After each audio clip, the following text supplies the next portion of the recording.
França diz que o Porto de Santos não será vendido, que Tarcísio quer. André Borges, anunciado nesta quarta-feira, 22, como futuro ministro do Porto e Aeroportos do governo do presidente eleito Luiz Inácio Lula da Silva PT, Márcio França afirmou que o Porto de Santos, em São Paulo, não será mais concedido à iniciativa privada. O plano estava em andamento pelo governo Bolsonaro, que já tinha caminhado uma minuta no edital de concessão para o Tribunal de Contas da União. A França disse que a decisão está tomada, que o governo vai manter apenas a atual estrutura da autoridade portuária que administra o maior porto da América Latina. O plano de concessão de Santos movimenta todo o setor de logística nesse segundo semestre, era aguardada como a segunda maior concessão do governo Bolsonaro, depois da oferta de ações feitas da Eletrobras. Não será feito leilão autoridade portuária, vai continuar estatal. O que faremos são concessões de áreas dentro do porto de terminais privados, onde já foi feito. A gente respeita agora a situação que não foram homologadas e que vão passar pelo crivo dos técnicos do novo governo, disse França.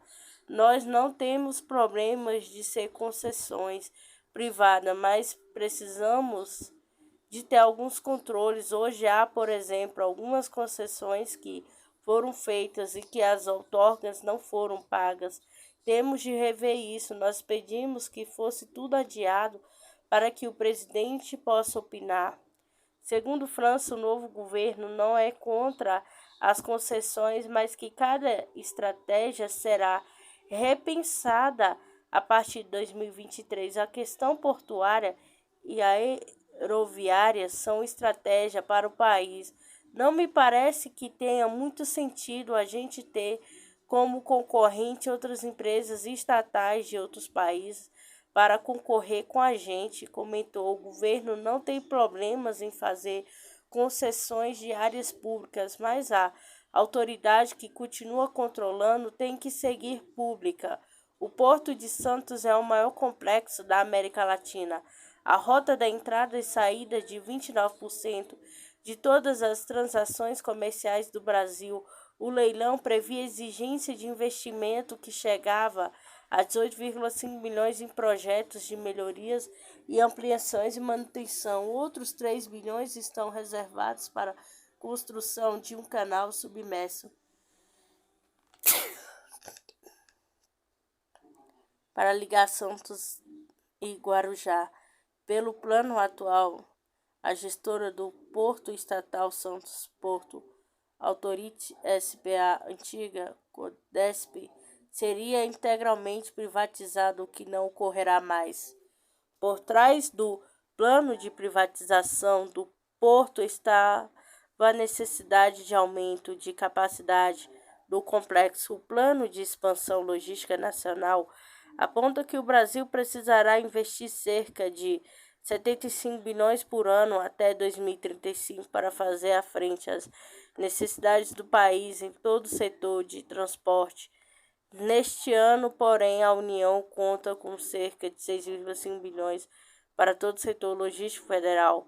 O respeito da área do aeroporto, Márcio França disse que o objetivo do governo é retomar o protagonismo que a estatal do setor aéreo teve no passado, mas que acabou ficando para trás devido ao forte movimento de privatização que se viu no setor.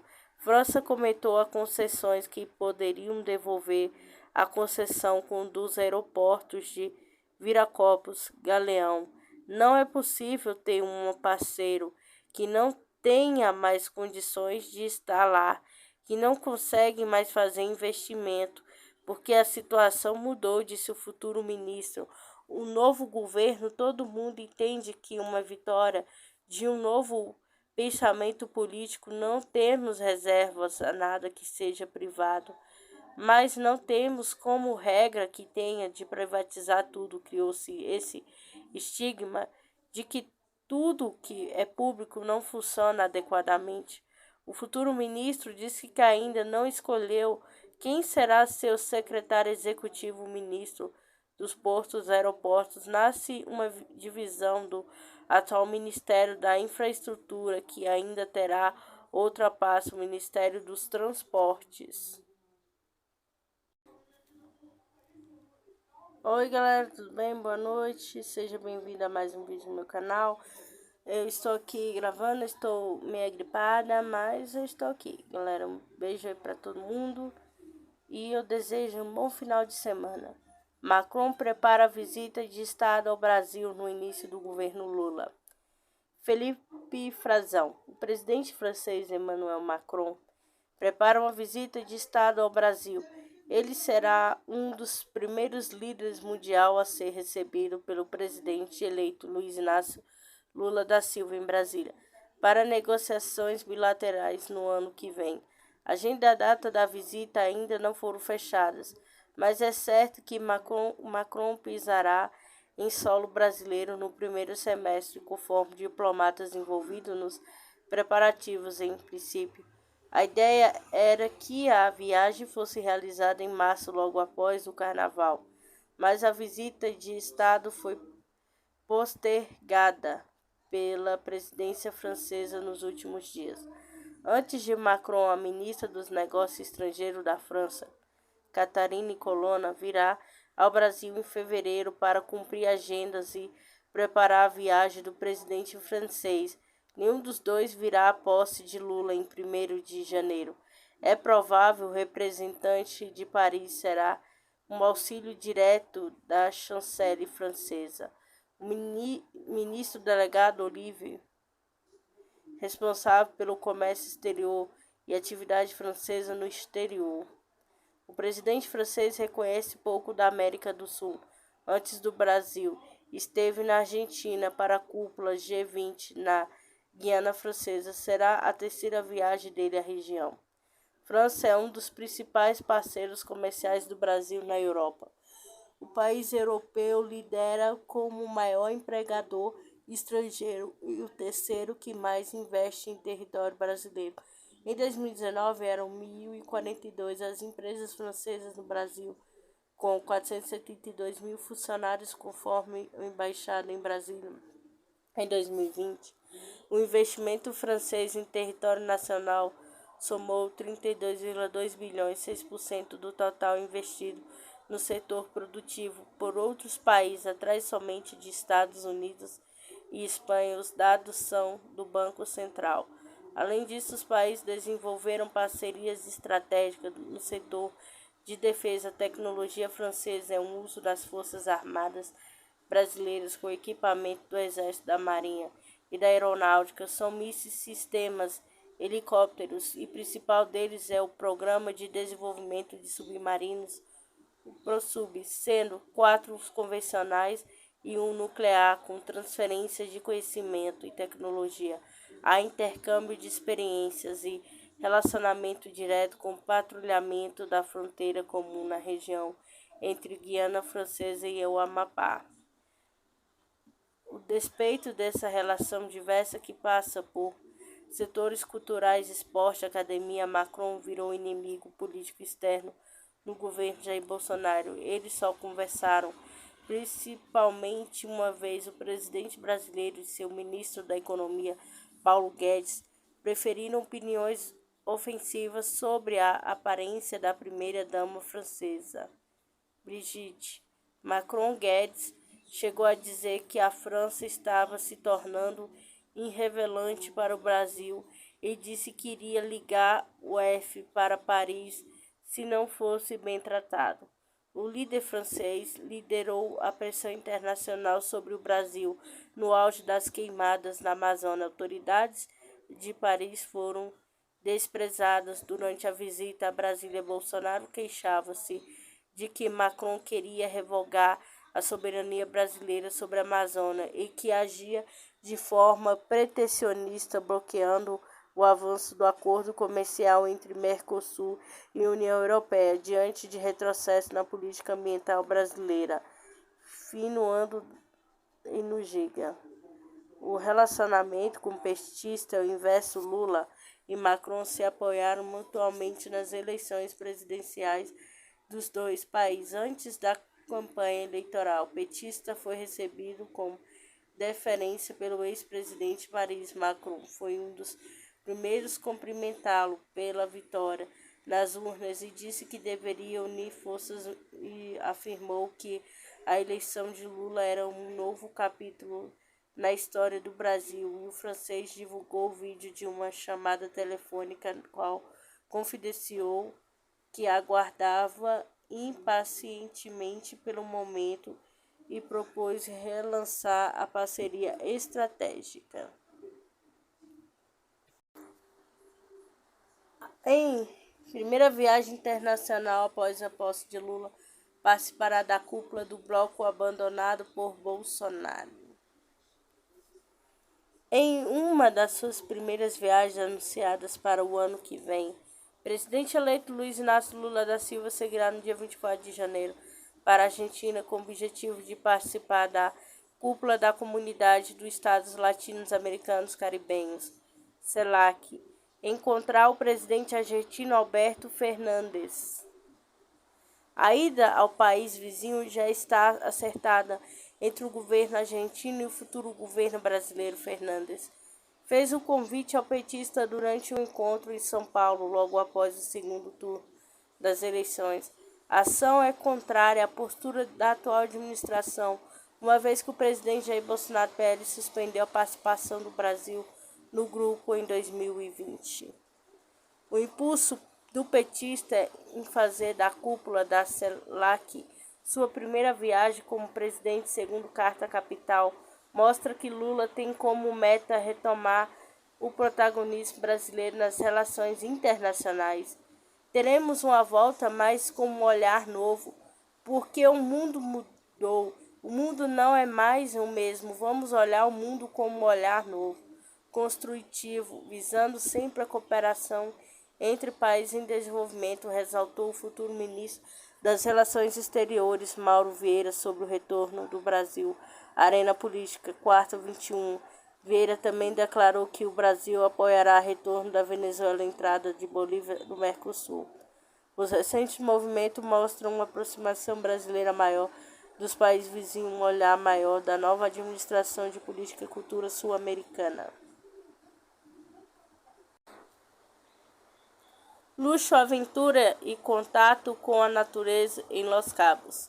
Talvez Los Cabos não seja um destino tão famoso quanto Cancún, Vera Maia, Playa del Carmen, Acapulco, ainda assim esta cidade do estado de Baja Califórnia, localizada numa extensa península ao noroeste do México, ganhou destaque por sua beleza, pelas experiências impares que oferece e pela qualidade de seus hotéis e de sua gastronomia. Uma das vivências inesquecíveis por ali é a observação de baleias entre os meses de janeiro e abril. Toda viajante pode ver esses lindos animais que chegam ao mar de Cortes. Em sua migração sazonal neste lugar, elas dão luzem aos seus filhotes. Por esta razão, ficam durante um bom tempo com eles na região. São oferecidos diferentes execuções em barcos para apreciar de perto os grupos de baleias cinzentas jubarte que passeiam pelas águas de Los Cabos. Apesar da chegada destes animais começar na metade de dezembro, os especialistas afirmam que no princípio do ano que podemos ver mais é melhor estes lindos mamíferos. Além disso, é possível conhecer outro majestoso habitante do mar, o tubarão-baleia, também fazendo sua migração anual. Ele passa pela região entre outubro e fevereiro, por isso, durante 2 meses, o maior peixe do mundo convive com as baleias nas águas de Baja Califórnia. Entretanto, há muito mais para ser desfrutados nas águas deste destino dos sonhos. A navegação é uma das atividades de maior beleza praticadas ali, contado com paisagens do Cabo São Lucas e outras formações costeiras como cenário. Algumas companhias de viagem oferecem passeios em barco com piso transparente, o que permite apreciar além da paisagem da superfície a beleza submarina que se mostra tanto no terreno quanto na enorme variedade de peixes golfinhos até tubarões que nadam por estas águas. Há também uma grande variedade de esportes aquáticos para praticar, como jet ski, freeboard e surf, isto sem contar com a possibilidade de fazer snorkel e nadar com golfinhos. Visitantes podem ainda mergulhar com tubarões-baleias sem medo, diferente de outras espécies. Esse tipo de tubarão não ataca nem come nenhum animal grande, alimenta-se somente do plâncton.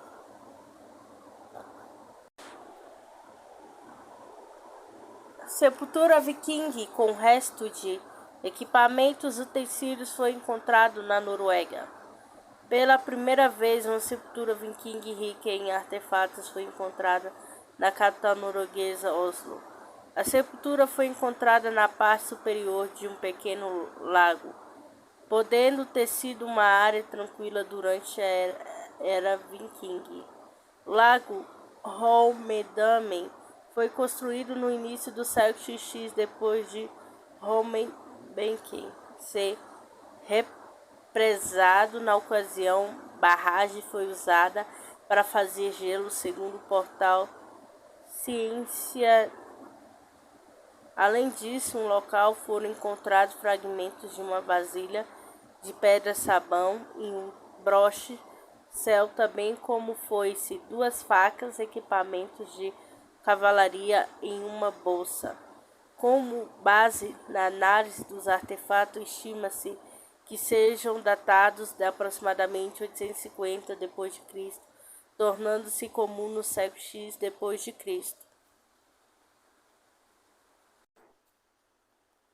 Bolsonaro concede perdão policiais presos por Carandiru da PRF e aposenta Silvinei Vasque aos 47 anos. Em publicação feita nesta sexta-feira 23 no Diário Oficial da União, o governo Bolsonaro libera agentes militares presos de cumprirem pena e PRF aposenta ex-diretor-geral de apenas 47 anos investigados por crime durante o período eleitoral.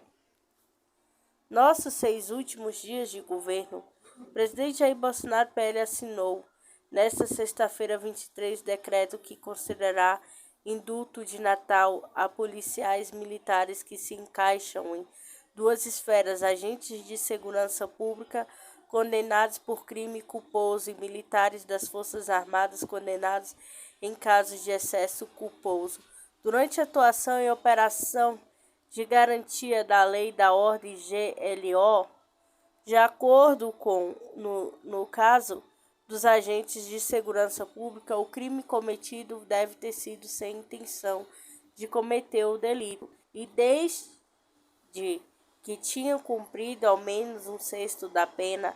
Pelo decreto, indulto será concedido aos agentes públicos que compõem o Sistema Nacional de Segurança Pública, policiais civis, militares, federais e bombeiros, relata a mídia.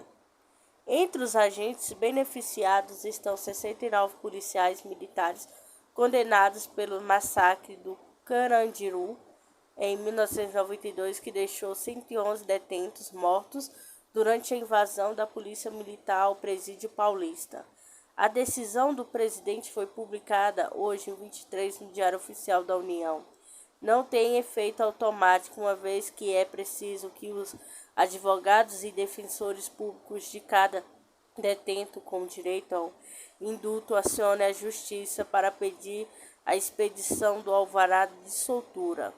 O ato publicado neste ano segue os moldes dos indultos concedidos nos primeiros anos de governo, quando Bolsonaro concedeu perdão de pena a agentes de segurança, além do caso que ficou mais famoso este ano, o perdão concedido pelo presidente ao deputado Daniel Silveira, PTB, aposentadoria antes dos 50. Também hoje, 23, o policial Rodoviária Federal da PRF concedeu aposentadoria voluntária ao ex-diretor-geral do órgão Silvinei Vasque, que tem apenas 47 anos. Na última terça-feira, 20, o governo Bolsonaro dispensou Vasque de seu cargo, segundo a portaria de hoje, 23, também publicada no Diário Oficial da União. Ele foi aposentado no dia seguinte, relata o UOL. Vasque ganhou notoriedade durante as eleições, desde o ano por pedir votos para o mandatário em suas redes sociais e as pessoas ao seu redor durante a campanha eleitoral, até mesmo menos de 24 horas antes do pleito, o que não é permitido por lei. Além disso, o ex-diretor-geral deixou que várias operações da Polícia Rodoviária Federal acontecessem no dia do segundo turno, 30 de outubro, em todo o país, o que também é proibido por lei. Em seguida, o Ministério Público Federal, MPF, pediu seu afastamento ao mês. Vasquez virou réu por improbidade com a justiça, dando até 30 dias para sua defesa, conforme o noticiado.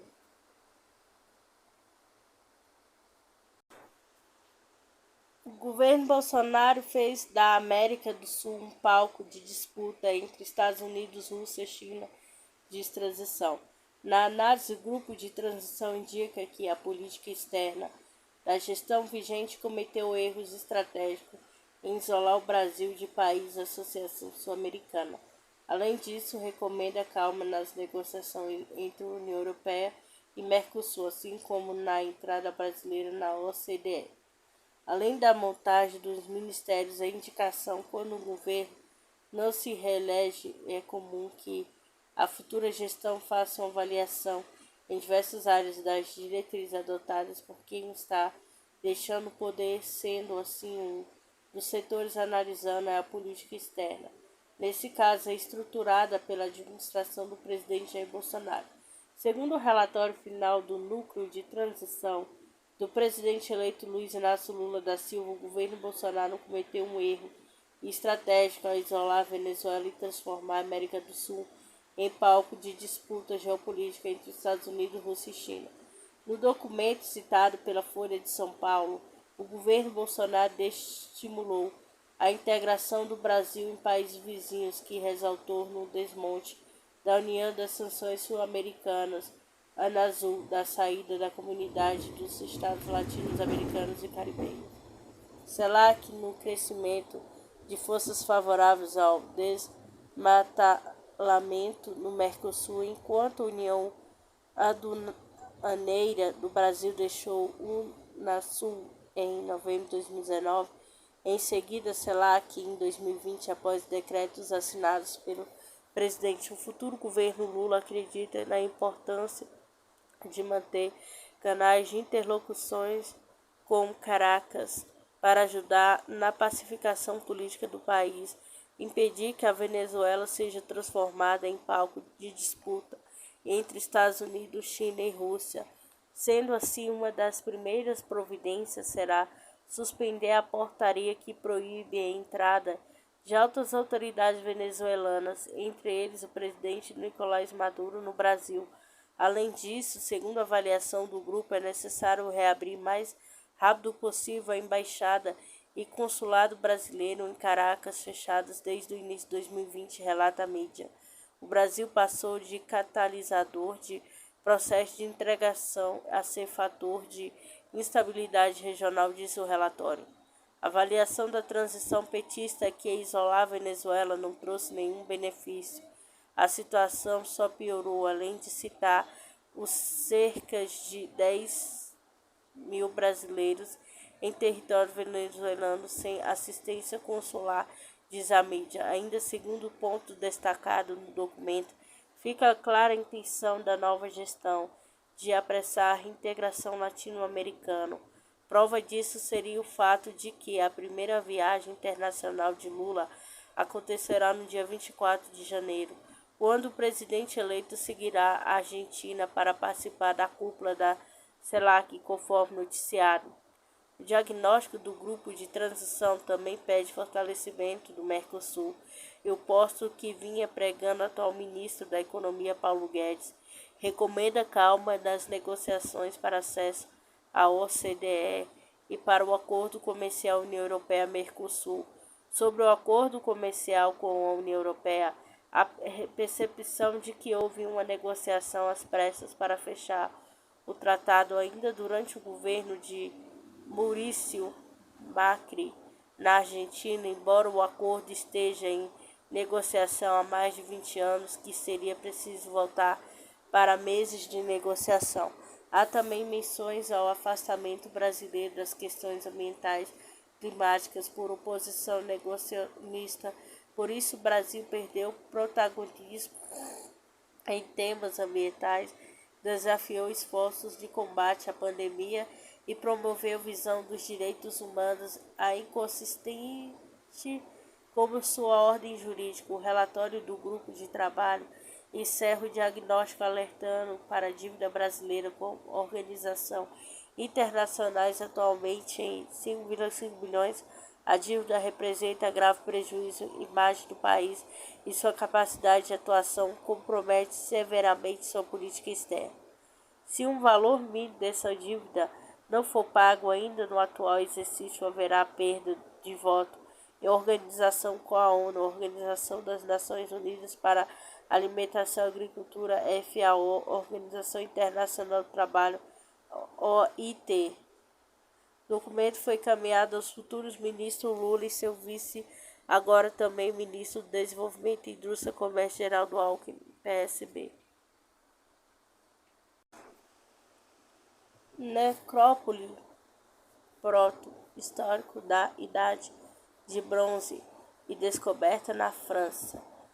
Os restos de uma pessoa com adornos de cobre foram descobertos durante a escavação de um necrópole proto-histórico de Aubagne, no sudeste da França. De acordo com o Instituto Nacional de Pesquisa Arqueológicas da França, necrópole serviu como uma área de transição entre a Idade do Bronze, tardia Idade do Ferro, 900 a.C., 600 a.C.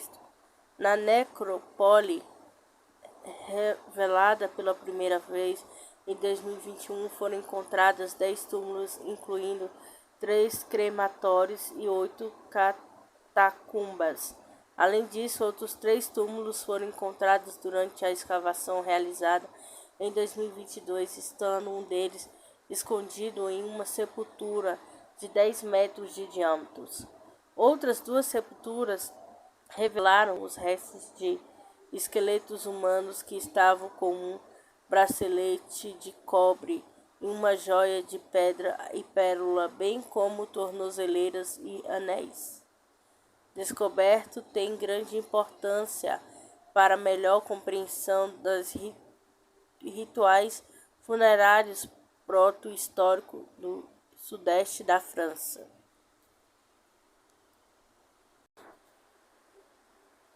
Descoberta pela primeira vez crias de iguana rosada que pode salvar a espécie enigmática da extinção.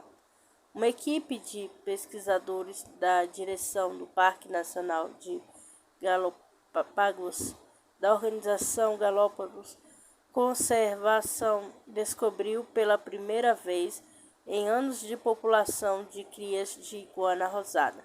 Segundo Galápagos Conservação, durante os últimos 10 meses foram realizadas diversas expedições ao remoto vulcão Wolf na ilha Isabela de Galápagos, no Equador, em busca de espécies de réptil. A descoberta do primeiro ninho de crias da iguanas rosadas, juntamente com evidências as ameaças críticas para sua sobrevivência, nos deu a primeira esperança de salvar essa espécie enigmática de extinção, afirmou Paulo Salaman, presidente de Galápagos Conservação. A descoberta é descrita pela primeira vez por guardas florestais em 1986. A espécie foi classificada oficialmente como um ramo separado de outras iguanas terrestres. Até então, não havia registro da presença de filhotes de iguana causada. Atualmente, a população total é de aproximadamente 200 e 300 exemplares adultos, aproximadamente, se rapidamente da extinção.